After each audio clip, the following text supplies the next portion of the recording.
जय शिवराय मित्रांनो, नमस्कार. आपली भारतीय न्यायव्यवस्था आंधळी आहे. तिचं काम धीम्या गतीने चालतं. बरीच वर्ष उलटली तरी एक माणसांना जे न्यायाच्या प्रतीक्षेत असतात त्यांचं म्हातारपण येतं.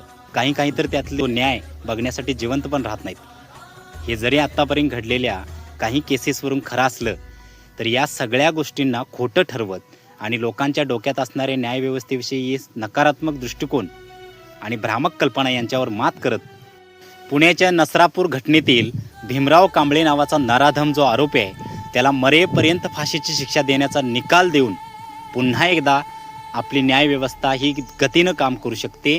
आणि याच न्यायव्यवस्थेबद्दल या निकालामुळं समाजातील सर्व थरातील लोकांच्याकडून या निकालाचं कौतुक केलं जातं आहे आणि न्यायव्यवस्थेचा मनामध्ये असणारा आदर आणखीन वृद्धिंगत झाला.